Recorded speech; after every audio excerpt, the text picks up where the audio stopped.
Hi ಎಲ್ರಿಗೂ ನಮಸ್ಕಾರ. ಯಾರೆಲ್ಲ ನನ್ನ ಚಾನಲ್ ನೋಡ್ತಾ ಇದ್ದೀರಾ ದಯವಿಟ್ಟು ಲೈಕ್ ಮಾಡಿ, ಸಬ್ಸ್ಕ್ರೈಬ್ ಮಾಡಿ, ಸಪೋರ್ಟ್ ಮಾಡಿ.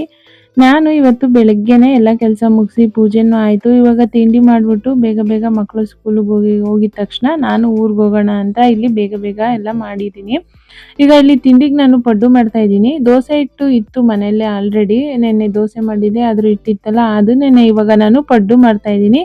ಪಡ್ಡುಗೆ ಏನಿಲ್ಲ, ಈ ದೋಸೆ ಹಿಟ್ಟಿಗೆ ಸ್ವಲ್ಪ ನಾನು ಹಸಿಮೆಣಸಿನ್ಕಾಯಿ, ಈರುಳ್ಳಿ, ಕ್ಯಾರೆಟ್ನ ಹಾಕೊಂಡು ಮಿಕ್ಸ್ ಮಾಡ್ಕೊತಾ ಇದ್ದೀನಿ. ಮಿಕ್ಸ್ ಮಾಡ್ಕೊಂಡು ಇದಕ್ಕೆ ಚಟ್ನಿ ಮಾಡ್ಕೊಳ್ಳೋಣ ಅಂತ ರೆಡಿ ಮಾಡ್ತಾ ಇದ್ದೀನಿ. ಇದೊಂದು 5 ನಿಮಿಷ ಇಟ್ಬಿಡ್ತೀನಿ ಇವಾಗ ಎತ್ತಿ. ಈಗ ಇಲ್ಲಿ ತೆಂಗಿನಕಾಯಿ ಚಟ್ನಿಗೆ ರೆಡಿ ಮಾಡ್ಕೊತಾ ಇದ್ದೀನಿ ನಾನು. ಪಡ್ಡುಗೆ ಚಟ್ನಿನೇ ಚೆನ್ನಾಗಿರೋದು ಟೇಸ್ಟು. ಹಾಗಾಗಿ ಇಲ್ಲಿ ತೆಂಗಿನಕಾಯಿನ ಸ್ವಲ್ಪ ತುರಿದಿಟ್ಕೊಂಡಿದ್ದೆ, ಅದನ್ನ ಹಾಕ್ತಾ ಇದ್ದೀನಿ ಮಿಕ್ಸಿ ಜಾರ್ಗೆ ರುಬ್ಕೊಳ್ಳೋಕ್ಕೆ. ಈಗ ಅದಕ್ಕೇನೆ ಅರ್ಧ ಕಪ್ಪು ಹುರ್ಗಡ್ಲೆನ ಹಾಕೋತಾ ಇದ್ದೀನಿ ನಾನು. 1 ಕಪ್ ಆಗೋಷ್ಟು ತೆಂಗಿನಕಾಯಿ ತಗೊಂಡಿದ್ದೀನಿ, ಅದೇ ಕಪ್ಪಲ್ಲಿ ಅರ್ಧ ಕಪ್ ಆಗೋಷ್ಟು ಹುರ್ಗಡ್ಲೆ ಹಾಕಿದ್ದೀನಿ. ಈಗ ಒಂದು 4 ಇಳ್ಕು ಬೆಳ್ಳುಳ್ಳಿ ಹಾಕಿದ್ದೀನಿ, 1/4 ಟೀ ಸ್ಪೂನ್ ಅಷ್ಟು ಮೆಣಸು ಹಾಕೊಂಡಿದ್ದೀನಿ, 3 ಹಸಿಮೆಣಸಿನ್ಕಾಯಿನ ಹಾಕೊಂಡಿದ್ದೀನಿ. ಈಗ ಒಂಚೂರು ಹುಣಸೆಹಣ್ಣು ಹಾಕೊಂಡಿದ್ದೀನಿ. ಆಮೇಲೆ ಇದಕ್ಕೆ ಕೊತ್ತಂಬರಿ ಸೊಪ್ಪು, ಪುದೀನಾನ ಕ್ಲೀನ್ ಮಾಡಿಕೊಂಡು ತೊಳೆದು ಹಾಕೊಂಡಿದ್ದೀನಿ ನಾನಿಲ್ಲಿ.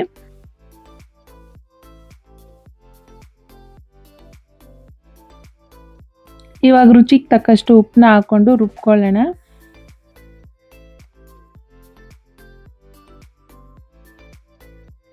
ಈಗ ಚಟ್ನಿನೂ ರೆಡಿ ಆಯ್ತು, ಚಟ್ನಿ ಎಲ್ಲ ರುಬ್ಬಾಯ್ತು. ಇವಾಗ ಸ್ವಲ್ಪ ಪಡ್ಡುನು ಬೇಯಿಸ್ಕೊಬಿಡೋಣ ಅಂತ ಪಡ್ಡುಗೆ ಬೇಯಕ್ಕೆ ಇಡ್ತಾ ಇದ್ದೀನಿ.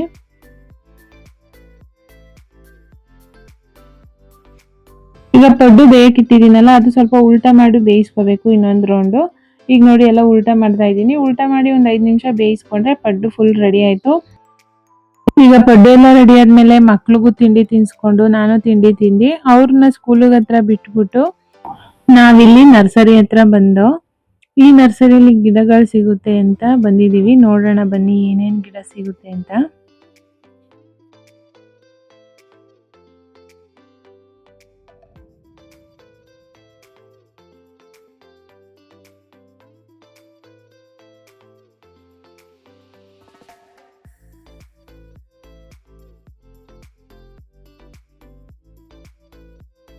ಈಗ ಗಿಡಗಳನ್ನೆಲ್ಲ ನೋಡ್ಕೊಂಡು ಬಂದೆ ಒಂದು ರೌಂಡು.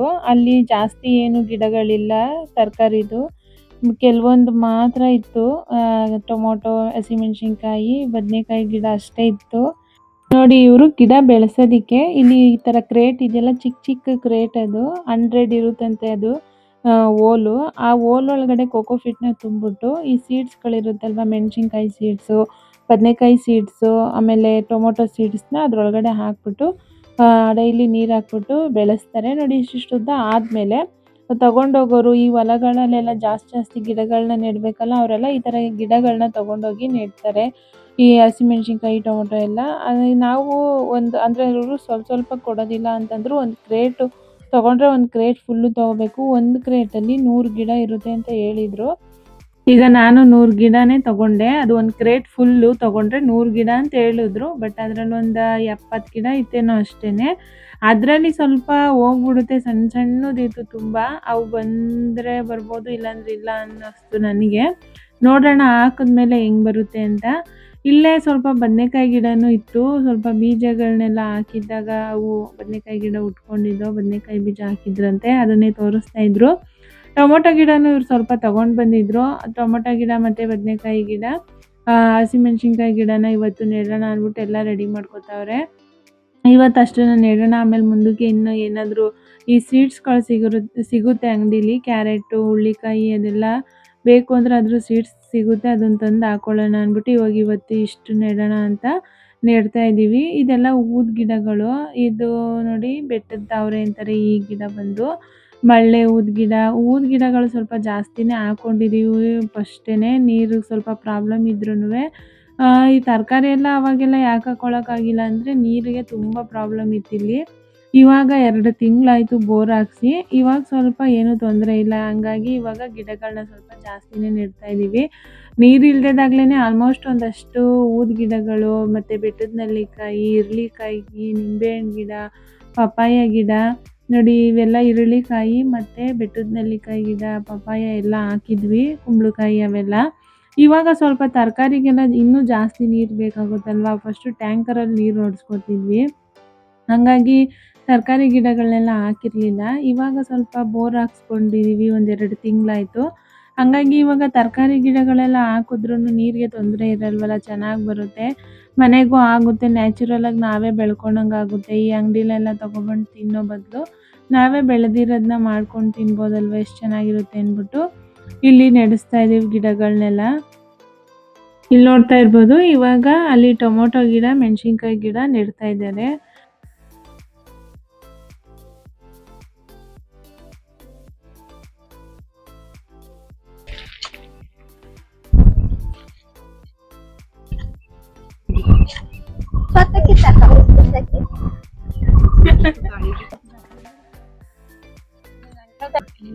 ಇವೇ ಮೊದ್ಲು ಬೆಂಡ್ ಆಗವಲ್ಲ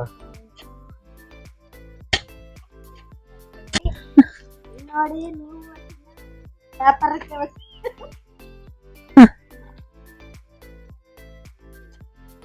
ಏನಮ್ಮ ಮೆಣಸೆ ಸಸಿ ಬಿಡ್ತಾ ಇದ್ದೀನಿ.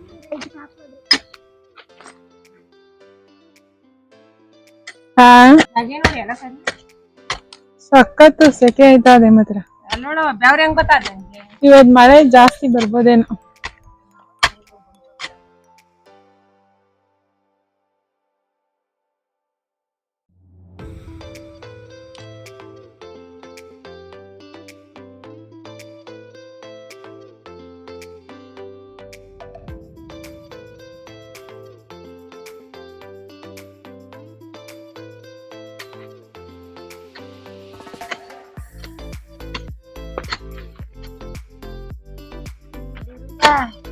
ಅಲ್ಲೇ ಕಡ್ಡಿ ಎಲ್ಲ ಮಾಡ್ತೀವಿ ನೋಡಿ. ಇಲ್ಲಿ ಇಲ್ಲಿ ನೋಡ್ರು ಕಡ್ಡಿ ಇಟ್ಕೊಡವ ಬೇಗ.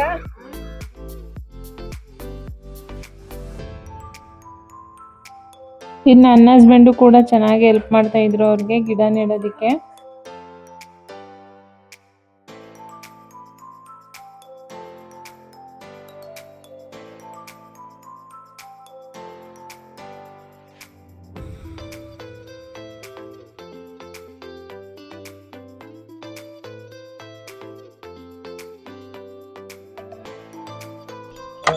ಅಲ್ಲವೇ ನೋಡವ ಕುಂಬಳಕಾಯಿ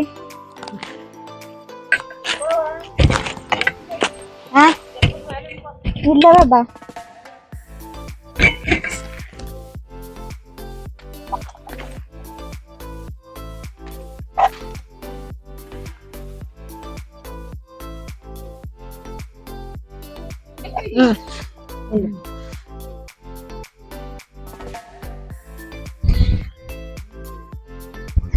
ತೋಟದ ಹತ್ರ ಹೋಗಿ ಬರೋಣ ಆಂಟಿ, ಮಾವಿನ ತೋಟದ ಹತ್ರ.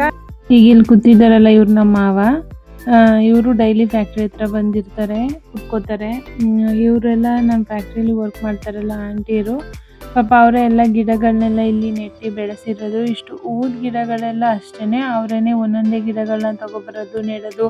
ಈಗ ನಾವೇನಾದ್ರೂ ಒಂದು ಹೂವಿನ ಗಿಡ ತಂದ್ಕೊಟ್ರೆ ಅದನ್ನು ನೆಟ್ಟಿ ನೀರೆಲ್ಲ ಹಾಕಿ ಡೈಲಿ ನೋಡ್ಕೊಳ್ಳೋದು ಗಿಡಗಳನ್ನ ಅವರೇನೆ. ತುಂಬ ಚೆನ್ನಾಗೇ ಬೆಳೆಸ್ತಾರೆ ಗಿಡಗಳು ಮಾತ್ರ, ಒಂದು ಹೋಗೋದಿಲ್ಲ. ಗೊಬ್ಬರ ಹಾಕೋದಿರ್ಬೋದು, ನೀರು ಹಾಕೋದಿರ್ಬೋದು, ಅದನ್ನೆಲ್ಲ ತುಂಬ ಚೆನ್ನಾಗಿ ಕೇರ್ ಮಾಡ್ತಾರೆ. ಅವ್ರಿಗೆ ಗಿಡಗಳು ಬೆಳೆಸೋದು ಅಂದರೆ ತುಂಬಾ ಇಷ್ಟ. ನನಗೂ ಅಷ್ಟೇ, ಸೊಪ್ಪುಗಳನ್ನೆಲ್ಲ ಕಿತ್ತಿ ಕೊಟ್ಟು ಕಳಿಸೋದು, ಮತ್ತು ಹೂವುಗಳು ಎಷ್ಟೊಂದು ಬಿಡುತ್ತಲ್ವ, ಅದನ್ನೆಲ್ಲ ಮನೆಗೆ ಸಂಜೆ ಹೊತ್ತು ಕೊಟ್ಟು ಕಳಿಸೋದು ನನ್ನ ಹಸ್ಬೆಂಡ್ ಕೈಲಿ ಎಲ್ಲ ಮಾಡ್ತಾರೆ. ಇವರಿಬ್ಬರು ಇದ್ಬಿಟ್ರಂತೂ ಮಾತ್ರ ನಮಗೇನು ಯೋಚನೆ ಇರಲ್ಲ. ನಮ್ಮ ಮನೆಯಲ್ಲಿ ಯಾರು ಒಬ್ಬರು ಹೆಂಗಿರ್ತಾರೋ ಫ್ಯಾಕ್ಟ್ರಿಲಿ, ಹಂಗೆ ಇವರಿಬ್ಬರು ಕೂಡ ಏನು ಯೋಚನೆ ಮಾಡೋಂಗೆ ಇರಲ್ಲ. ನಾವು ಒಂದು 4 ದಿನ ಹೋಗಿಲ್ಲ ಅಂದ್ರೂ ಅಷ್ಟು ಚೆನ್ನಾಗೇ ನೋಡ್ಕೋತಾರೆ. ನಮ್ಮ ಫ್ಯಾಕ್ಟ್ರಿ ಇರ್ಬೋದು, ಅಲ್ಲಿ ಗಿಡಗಳು ಇರ್ಬೋದು, ಮತ್ತು ನಮಗೇನಾದರೂ ಬೇಕಾದರೂ ಅಷ್ಟೇ. ಪಾಪ ನೋಡಿ, ಹಿಂಗೆ ಕಾಡಲ್ಲಿ ಸಿಗೋ ಸೊಪ್ಪುಗಳನ್ನೆಲ್ಲ ಅಷ್ಟೇ ಆರೋಗ್ಯಕ್ಕೆ ಒಳ್ಳೆಯದು ಅಂದ್ಬಿಟ್ಟು ಡೈಲಿ ಸ್ವಲ್ಪ ಕಿತ್ತಿ ಕೊಟ್ಟು ಕಳಿಸ್ತಾರೆ. ಈ ಮಳೆ ಎಲ್ಲ ಹುಯ್ದಾಗಂತೂ ಒಳ್ಳೊಳ್ಳೆ ಸೊಪ್ಪುಗಳನ್ನ ಕೊಟ್ಟು ಕಳಿಸ್ತಾರೆ ಮನೆಗೆ. ಅಲ್ಲೂ ಫ್ಯಾಕ್ಟ್ರಿ ಹತ್ರ ಅಷ್ಟೇ ಕೀರೆ ಸೊಪ್ಪು ಇರ್ಬೋದು, ಕೊತ್ತಂಬರಿ ಸೊಪ್ಪು ಇರ್ಬೋದು, ಅದನ್ನೆಲ್ಲ ಹಾಕ್ಬಿಟ್ಟು ಸ್ವಲ್ಪ ಕೊಟ್ಟು ಕಳಿಸ್ತಾರೆ. ಇವಾಗ ನಾವಿಲ್ಲಿ ತೋಟದ ಹತ್ರ ಹೋಯ್ತಾ ಇರೋದು, ಮಾವಿನ ತೋಟದ ಹತ್ರ ನಡ್ಕೊಂಡು ಹೋಯ್ತಾ ಇದ್ದೀವಿ. ನನ್ನ ಹಸ್ಬೆಂಡ್ ಕಾರಲ್ಲಿ ಹೋದ್ರು, ನಾವು 3 ಜನ ನಡ್ಕೊಂಡು ಹೋಯ್ತಾ ಇದ್ದೀವಿ. ಯಾಕೆಂದರೆ ಸ್ವಲ್ಪ ದೂರ, ಆಮೇಲೆ ಹಲಸಿನ ಮರ ಎಲ್ಲ ಹತ್ತಕ್ಕೆ ಬರಲ್ಲ, ಹತ್ತೋರು ಯಾರೂ ಸಿಗೋದಿಲ್ಲ. ಹಂಗಾಗಿ ಏಣಿ ಸ್ವಲ್ಪ ಒಂದು ತೆಂಗಿನ ತೋಟ. ಕಾಯಿಗಳೆಲ್ಲ ಈ ತುಂಬ ಮಳೆ ಗಾಳಿ ಎಲ್ಲ ಜಾಸ್ತಿ ಬೀಸಿತ್ತಲ್ವ, ತುಂಬ ಕಾಯಿಗಳು ಕೆಳಗಡೆ ಬಿದ್ದೋಗಿದ್ದು. ಇಲ್ಲೊಂದು 6 ಕಾಯಿಗಳು ಸಿಕ್ಕಿತ್ತು ನೋಡಿ, ನೋಡ್ತಾ ಇರ್ಬೋದು. ಇದು ನಮ್ಮದೇ ತೆಂಗಿನ ತೋಟ.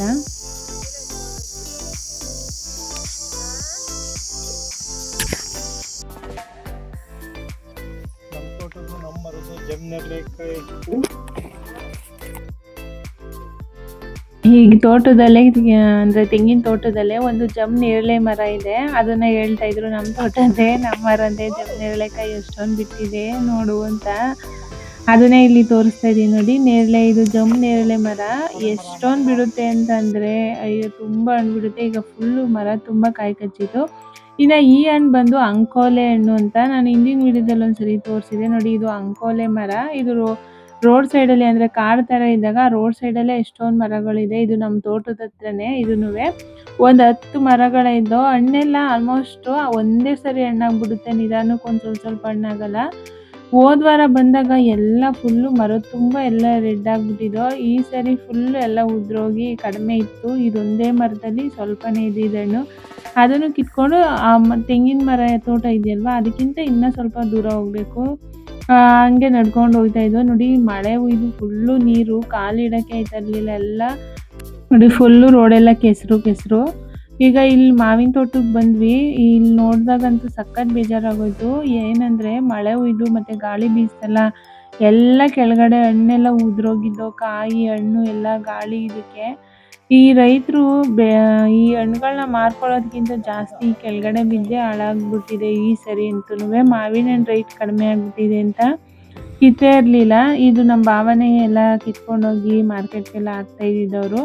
ರೈಟು ಕಡಿಮೆ ಆಗ್ಬಿಟ್ಟೈತೆ ಅಂತ ಮಾವಿನಕಾಯಿನ ಕಿತ್ತೇ ಇರಲಿಲ್ಲ. ಸಲಿಗೂ ಬೇರೆಯವ್ರಿಗೆ ವ್ಯಾಪಾರ ಮಾಡಿಬಿಡ್ತಾ ಇದ್ವಿ. ಈ ಸರಿ ಮಾಡಿಲ್ಲ.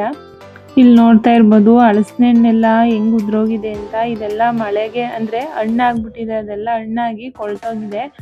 ಇಲ್ಲೂ ಯಾರು ಜಾಸ್ತಿ ಕೀಳಲ್ಲ ಈ ಹಲಸಿನಕಾಯಿನ. ಮತ್ತು ಮರ ತುಂಬ ದೊಡ್ಡದು, ಹೊತ್ತಕ್ಕಾಗದೇ ಇರೋದ್ರಿಂದ ಹಿಂಗೆ ಬೇಕಾದಾಗ ಏಣಿ ಕುಕ್ಕೆ ಎಲ್ಲ ತೊಗೊಬಂದು ಕೈಗೆ ಎಷ್ಟು ಸಿಗುತ್ತೋ ಅಷ್ಟನ್ನ ಕಿತ್ಕೋಬೇಕು. ಇನ್ನು ತುಂಬ ಮೇಲೆಲ್ಲ ಹತ್ತಕ್ಕೆ ಬರದೇ ಇರೋದ್ರಿಂದ ಎಲ್ಲ ನೆಲದಲ್ಲೇ ಬಿದ್ದು ಒದ್ದಾಡ್ತಾ ಇದ್ದೋ, ಎಲ್ಲ ಕೊಳ್ತೋಗ್ಬಿಟ್ಟಿತ್ತು. ನಾವು ಆದಷ್ಟು ಹಿಂಗೆ ಏಣಿ ಎಲ್ಲ ತೊಗೊಬಂದು ಕಿತ್ಕೊಂಡೋಗಿ ಯಾರ್ಯಾರು ಇಷ್ಟಪಡ್ತಾರೋ ಅವ್ರಿಗೆಲ್ಲ ಕೊಡ್ತೀವಿ, ನಮ್ಗೆ ಗೊತ್ತಿರೋರಿಗೆ.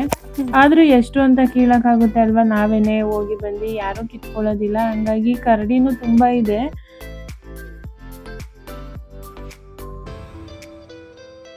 ಈಗ ನಾವು ಮಾವಿನ ಹಣ್ಣು ಕಿತ್ಕೊಳ್ಳೋಣ ಅಂದ್ಬಿಟ್ಟು ಕಿತ್ಕೋತಾ ಇದ್ದೋ ನೋಡಿ. ಮರದಲ್ಲೇ ಎಲ್ಲ ಎಷ್ಟು ಚೆನ್ನಾಗಿ ಹಣ್ಣಾಗ್ಬಿಟ್ಟಿತ್ತು. ಇವರು ನನ್ನ ಹಸ್ಬೆಂಡ್, ನನಗೆ ತುಂಬ ಮಾವಿನ ಹಣ್ಣು ಇಷ್ಟ ಆಗಿರೋದ್ರಿಂದ ಇವರು ಆ ಮರದ್ದು ನೋಡು ಟೇಸ್ಟ್ ಚೆನ್ನಾಗದೆ, ಈ ಮರದ ಟೇಸ್ಟ್ ನೋಡು ಬೇಡ ಅಂದರೂ ಕೇಳ್ತಾ ಇರಲಿಲ್ಲ. ಹಣ್ಣುಗಳನ್ನ ಕಿತ್ತಿ ಕೊಡ್ತಾಯಿದ್ರು. ನನಗೆ ಸಾಕು ಹೊಟ್ಟೆ ತುಂಬ ಹೋಗೋದೆ ಅಂತಂದ್ರೂ ಬಿಟ್ಟಿಲ್ಲ. ಇದೊಂದು ಟೇಸ್ಟ್ ನೋಡು, ಇದೇ ಬೇರೆ ಥರ ಟೇಸ್ಟು, ನೀನು ತಿಂದಿದ್ದು ಬೇರೆ ಅಂತ ತೊಗೊಬಂದಿದ್ದು ಟೇಸ್ಟ್ ತೋರಿಸ್ತಾಯಿದ್ರು. ಅಂದರೆ ಡಿಫ್ರೆಂಟ್ ಆಗಿರುತ್ತಲ್ಲ, ಒಂದೊಂದು ಹಣ್ಣದು ಒಂದೊಂದು ಟೇಸ್ಟು.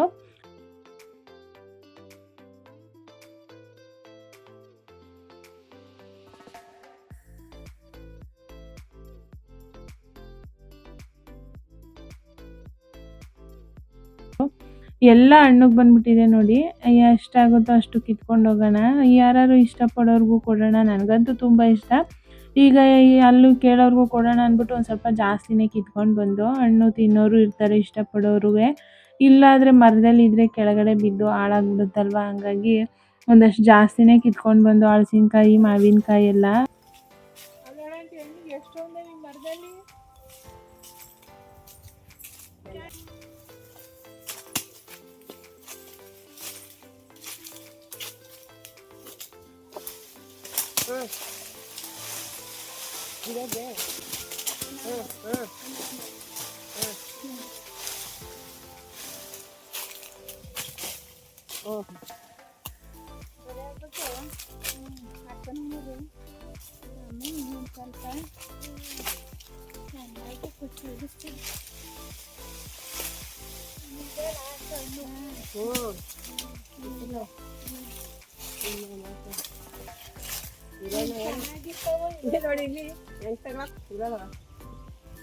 ಇಲ್ಲಿ ಈಗ ಫುಲ್ ಗುಚ್ಚಿನ ಎಲ್ಲ ಆಗ್ತಿದೆ ಹಿಡ್ಕೊಂಡು ಅಲ್ಲಿ ಮೇಲೆಲ್ಲ ಹಣ್ಣು ಇದ್ರೆಲ್ಲ ಮೇಲೆ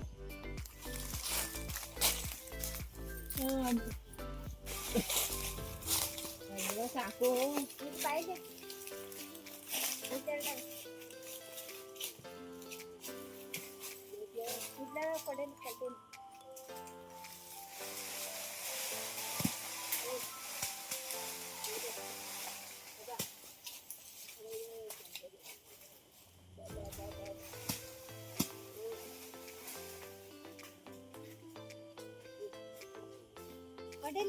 ಕಡ್ಡಿಯ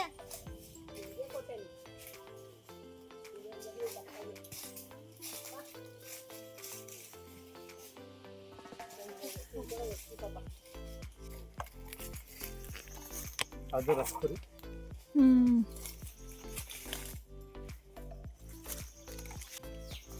ಈ ಮರದಲ್ಲಿ ಎಷ್ಟೊಂದು ಹಣ್ಣು.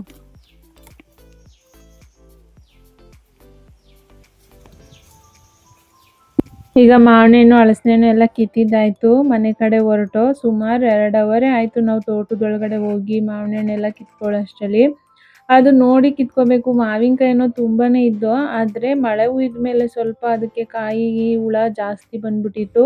ಹಂಗಾಗಿ ನೋಡಿ ಚೆನ್ನಾಗಿರೋದು ಮಾತ್ರ ಕಿತ್ಕೋಬೇಕಿತ್ತು. ಹಂಗಾಗಿ ಸ್ವಲ್ಪ ಲೇಟೇ ಆಗೋಯ್ತು. 1-2 ಅವರೇ ಆಯಿತು. ಇನ್ನು ಹಲಸಿನಹಣ್ಣು ಕೂಡ ಹಂಗೆ ಆಗಿತ್ತು. ಎಷ್ಟೊಂದು ಅಲ್ಲೇ ಕೊಳ್ತೋಗಿ ಕೆಳಗಡೆ ಬಿದ್ದೋಗಿತ್ತು. ಈಗ ಹಲಸಿನಹಣ್ಣು ಮಾವಿನಹಣ್ಣೆಲ್ಲ ಕಿತ್ಕೊಂಡಾಯ್ತು. ಹಲಸಿನಹಣ್ಣೆಲ್ಲ ಎಷ್ಟೊಂದು ಉದುರೇ ಹೋಗ್ಬಿಟ್ಟೈತೆ. ಈ ಮಳೆ ಬಂದಿರೋದ್ರಿಂದ ಸ್ವಲ್ಪ ಎಲ್ಲ ಕೊಳ್ತೋಗೋದು ಜಾಸ್ತಿ ಈ ಟೈಮಲ್ಲಿ. ಮಾವಿನಹಣ್ಣು ಆಗಿರ್ಬೋದು, ಹಲಸಿನಹಣ್ಣು ಆಗಿರ್ಬೋದು ಎಲ್ಲ ಕೊಳ್ತು ಒಂದಷ್ಟು ಬಿದ್ದಿತ್ತು. ಒಂದಷ್ಟು ಗಾಳಿಗೆ ಬಿದ್ದೋಗಿತ್ತು. ಇಲ್ಲಿ ಬೆಟ್ಟ ಎಲ್ಲ ಹತ್ರ ಇರೋದ್ರಿಂದ ತುಂಬ ಗಾಳಿ ಬೀಸುತ್ತಲ್ವಾ, ಗಾಳಿಗೆ ಒಂದಷ್ಟು ಕಾಯಿ ಬಿದ್ದೋಗಿದ್ದು ಕೆಳಗಡೆ. ಬಟ್ ಅವೆಲ್ಲ ತಗೊಂಡೋದ್ರೆ ಕೊಳ್ತೋಗುತ್ತೆ, ಜಾಸ್ತಿ ದಿನ ಇರಲ್ಲ, ಅಂದರೆ ಹಣ್ಣು ಆಗಲ್ಲ, ಕೊಳ್ತೋಗುತ್ತೆ. ಹಂಗಾಗಿ ನಾವು ನೋಡಿ ಚೆನ್ನಾಗಿರೋವು ಸ್ವಲ್ಪ ಹಣ್ಣುಗಳ್ನ ಕಿತ್ಕೊಂಡು, ಹಲಸಿನಹಣ್ಣು ಇರ್ಬೋದು, ಮಾವಿನಹಣ್ಣು ಇರ್ಬೋದು, ಆಮೇಲೆ ಅವ್ರು ಕಾರಲ್ಲಿ ತೊಗೊಂಡೋದ್ರು ನಾವು ಮತ್ತೆ ನಡ್ಕೊಂಡೇ ಹೋದೋ ಚೆನ್ನಾಗಿರುತ್ತೆ ನಡ್ಕೊಂಡು ಹೋದ್ರೆ ಅಂತ ಹೇಳಿ. ನೋಡಿ ಇವರು ಆಂಟಿ ನಡ್ಕೋತಾನೆ ಸೊಪ್ಪನ್ನ ಕಿತ್ಕೊಬತ್ತಾ ಇದ್ರು. ಸಾಂಬಾರಿಗೆ ಚೆನ್ನಾಗಿರುತ್ತೆ ಇದೆಲ್ಲ. ಎಲ್ಲಾ ತರ ಮಿಕ್ಸ್ ಸೊಪ್ಪು ಹಾಕಿದ್ರೆ ಆರೋಗ್ಯಕ್ಕೂ ಒಳ್ಳೇದು ಅಂತ ಹೇಳಿ ಕಿತ್ಕೊಬತ್ತಾ ಇದ್ರು. ಅಡುಗೆಗಾಗುತ್ತೆ ನೈಟು ಅಂತ. ಇಲ್ಲಿ ಫ್ಯಾಕ್ಟ್ರಿಗೆ ಬಂದಮೇಲೆ ಸ್ವಲ್ಪ ನಾವು ಕಾಯಿ ಹಣ್ಣು ಎಲ್ಲ ಸಪ್ರೇಟ್ ಮಾಡಿಕೊಂಡು ಮಾವಿನ ಹಣ್ಣು